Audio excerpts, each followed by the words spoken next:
Hey, it's Thursday, 420 Get Waste. It's time for podcast with Iyaz and Ben. It's the 359, episode 214. Good morning, everybody. Hello. Iyaz, thanks for coming back on. No problem. Thanks for composing this song, Ben. Oh, of course. We know you do this in your spare time on your iOS device. This is actually piping in from my brain right now. So, you got that new interface, did you? Right, the new interface from Facebook. So that's one of the stories that we're going to talk about today. Facebook's Building 8, which is their hardware moonshots lab. Our own Rich Nieva wrote about it. And during the Facebook developer conference that's going on this week, we're also talking about a new Google Chrome browser. This is, or at least this is a rumor that's coming out. This is a story from the Wall Street Journal about a Google Chrome browser that's going to be able to block ads. And if we have time, we'll also get to Verizon's earnings, which came out this morning. Which is way more interesting than you think. Because we're just like, yeah, they made money, lots and lots of money, but they lost subscribers. Right. Yeah. So as always, send in your questions and comments. BVG will get to them at the end of the show. And let's get to the 359. Start the recording of the podcast, and we'll be back in the chat in 3, 2.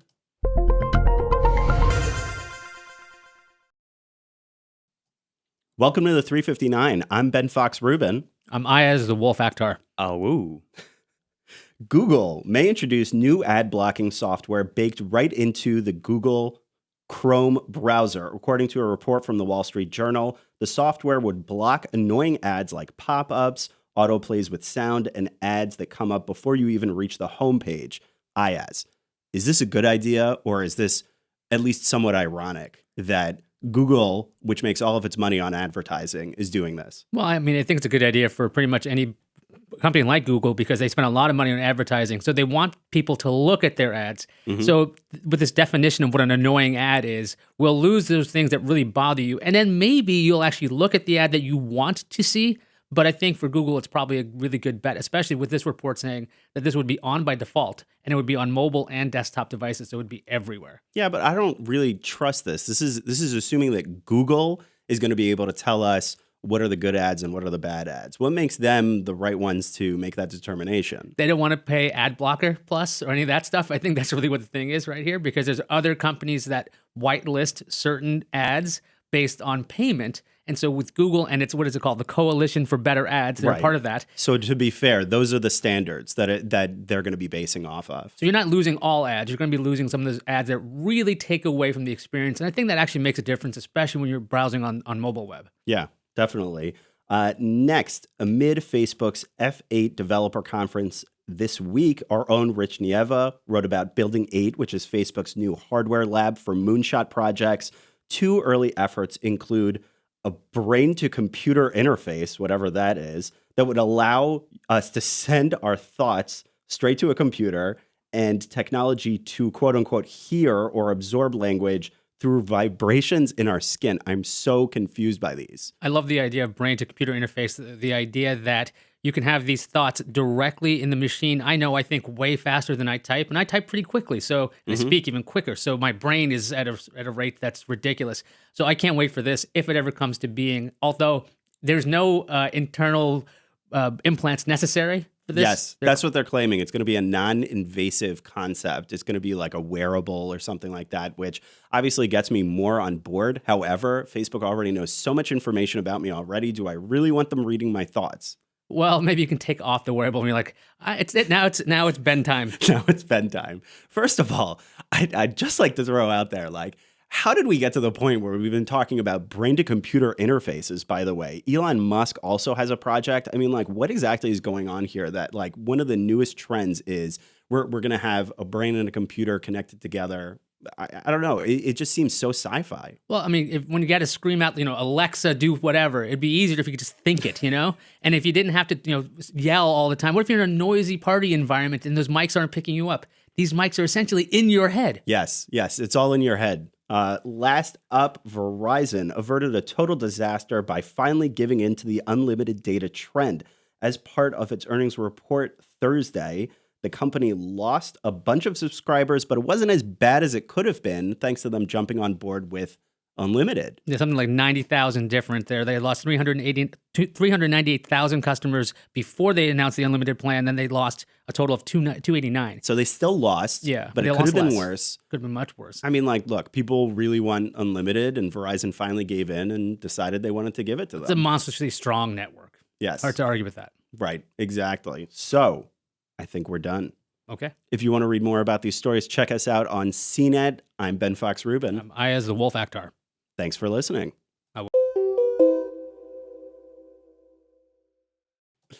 All right, jumping right back into the chat. Pratier,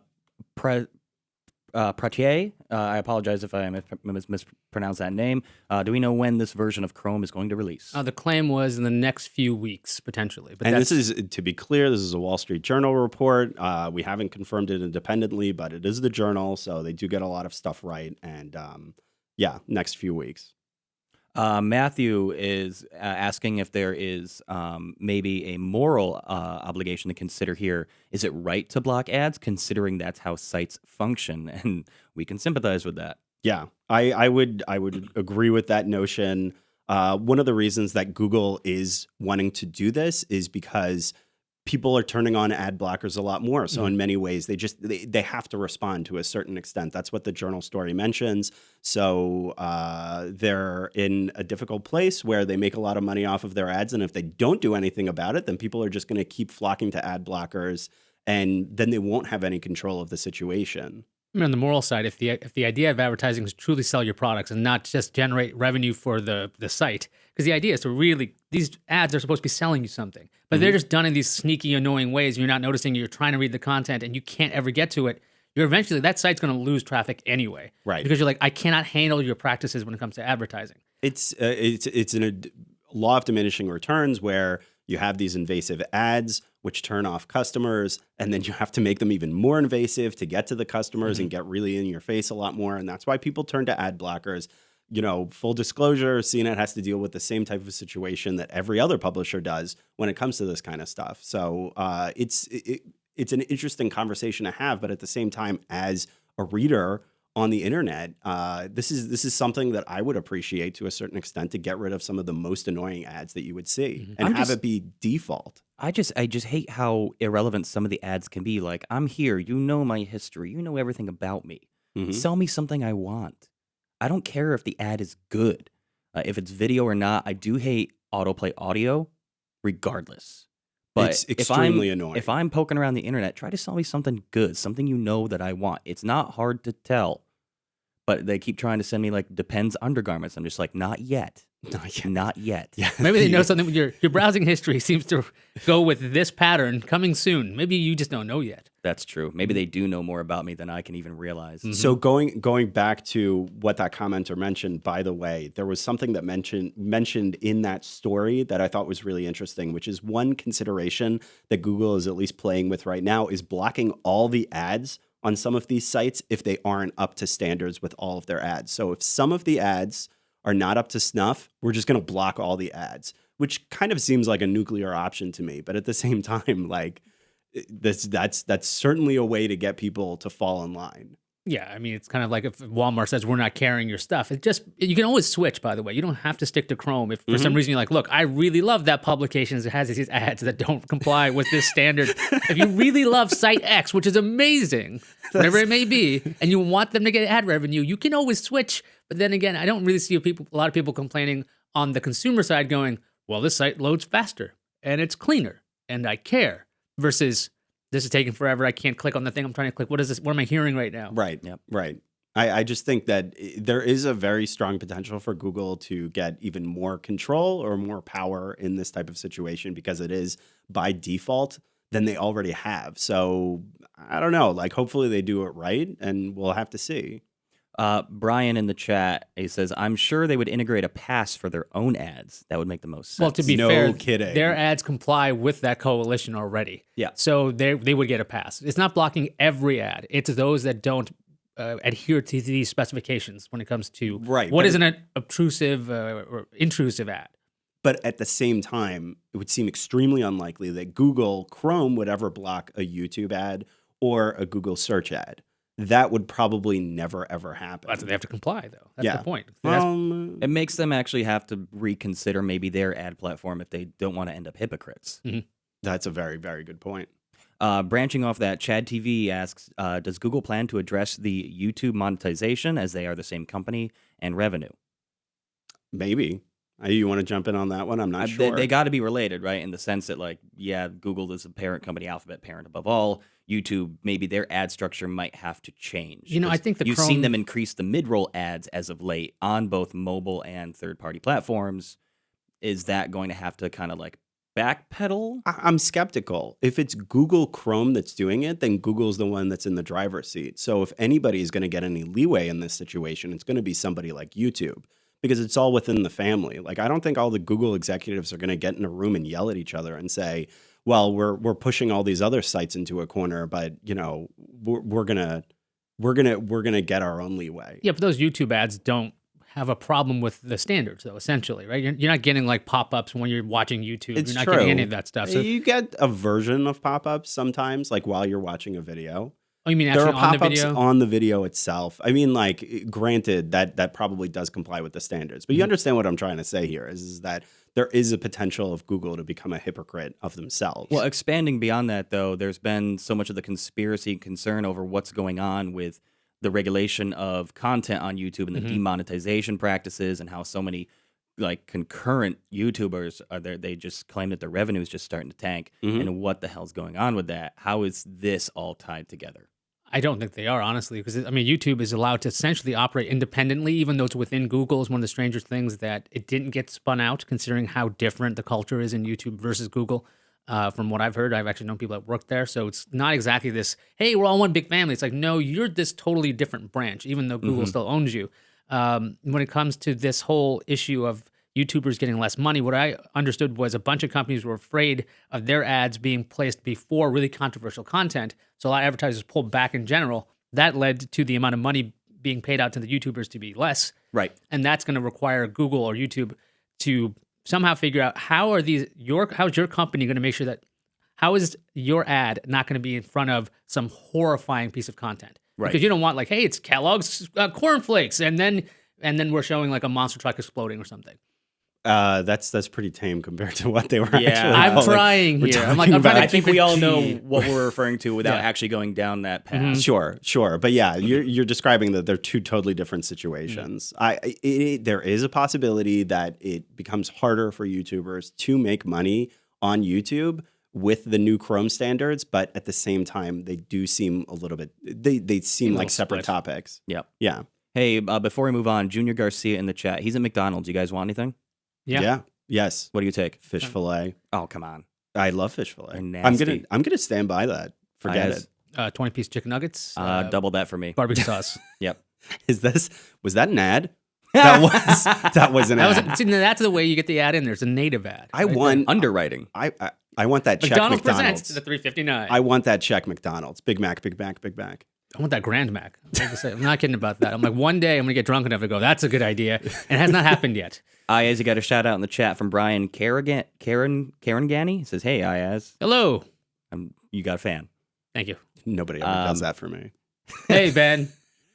I'm a fan. Imagine Sagi asks, how long till Facebook does a Google and makes a parent company like Alphabet? They are beyond being just a social network with the F8 initiatives. It's a good question. However, like, what really changed when Alphabet was created? I mean, it was a different parent structure, and it kind of allowed the CEOs of Alphabet to be a little bit more hands off with Google's day to day. You know, like they installed a CEO for Google proper, but at the same time, Facebook essentially operates in the same way already. They just haven't renamed it, I don't know, something goofy that's like the parent company above Facebook. I think it's really about the leaders, like how hands-on they want to be. And when it came to Google, they're like, well, we want to save the planet and eradicate disease and be a search engine. And then we also want to have self-driving cars. And like, we really are all over the map. Now, Facebook, I still think they have some kind of singular vision as to sell you ads and know everything about you. And it's through VR, AR, and it's through But they would say communications. connect people. Well, yeah, Right. that's still a singular vision compared Right. to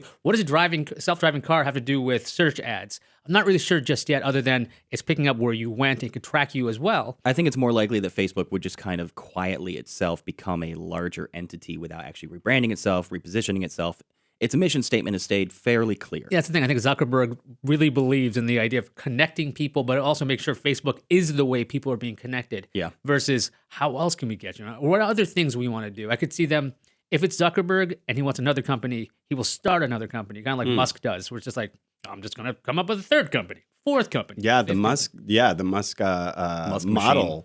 The Musk model is definitely a Musk different machine. one where he starts siloed separate companies. I would argue that Facebook, Amazon, and Alphabet are all very similar in their business models, where they're essentially tech conglomerates. That they include bundles of different tech companies within the companies themselves. It's just Alphabet was the most present, or it's the most noticeable one because they created the superstructure of Alphabet. I think Zuck's like Bezos, that kind of thing. You want to have an Amazon? Go ahead. You want to have the Washington Post? Go ahead. You want to have this? But it's not like they're really connected. Mm-hmm. Yeah. Matthew gives Ben a shout out to Oh. be chased by Assad, giving Iyaz a second shout out. Thank you. Sweet. Iyaz is currently in the lead. And the lead. This isn't as much a question, but I like this comment and his phrasing. Don says, lots of malware gets spread on legit websites through their ad company. The site doesn't know, and the ad company says another company is responsible. We've seen this recently. Everyone just points fingers, and the problem is never solved. Do we Right. think that possibly this Chrome initiative could start to kind of whittle that down? The point of this was not related to malware. At least that's what the journal story mentioned. It does not mention malware. However, I think Google is in a very good position, is in a better position than a lot of other tech companies to try to pull some of those nasty ads out. So that would be great if something like that were to happen. I think there's maybe a likelihood that it's an inevitability that would start to just kind of filter out the riffraff. Mm-hmm. I think the problem too is that, like, what if a site completely innocent of what was going on, Google ends up like dropping the hammer on them because they had malware in one of their ads, and then all of a sudden they lose all the ads. That'll on their wake them site. up. You can't just Yeah. you can't be like an absentee site owner. That's what's going on with YouTube right now, though. There's lots of innocent casualties going on after all of this. Mm-hmm. Mm-hmm. Yeah, well, the internet is very big and very complicated. And it's all based in algorithms. Yeah, and Well, I being mean- able to push through any of these efforts ends up resulting in those types of situations, those innocent casualties, because it's just really complicated and it takes a long time to get it right. YouTube always has a lot of growing pains from the very beginning, before the Google days. So I think this is just another thing they got to figure out as they're going along. When they first did the DMCA takedowns, that was being abused like crazy. They figured a way around this. They'll figure a way around this latest problem, I'm pretty sure. DMCA takedowns, fill me in on that. The DMCA takedowns, you know? DMCA. Digital Millennium Copyright Act. Oh, right. Thank you for speeding me up. Ben. Guys, Ben. come on. I just forgot the acronym.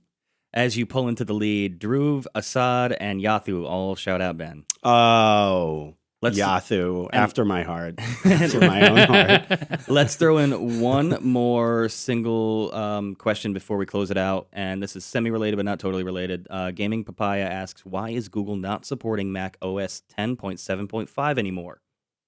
I don't know. How old is that? What are they up to now? 10.12 or something now? Is it 12? I don't know. I don't keep track. It's a Well, good. I know we're a tech company. Go ahead and call us out in the chat, but we don't keep track. It's I don't know the answer to that specific question. So I mean, you got to draw a sorry line about that. somewhere. I mean, remember when Microsoft had an Internet Explorer for Mac? That was a thing. It was a big deal. And they're like, yeah, Never we're mind. not doing that anymore. You got to draw a line somewhere. Maybe there's some kind of issues with Mac OS 10 back then. Also, you can get a free upgrade anyway, not to be one of those like workaround guys. Like, why are you bothering to have the old OS unless you have this mission critical machine and you must run the OS that's really old? There's Yeah. no reason for a 10.7 machine right now. No. Mm. Sorry about that.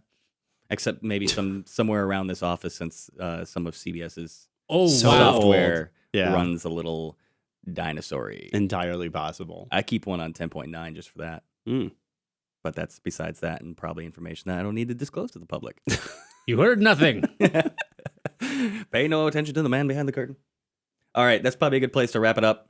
Let's call the week. Let's call it a week. Hey, before we go, we want to mention that we're going to try something a little different this week.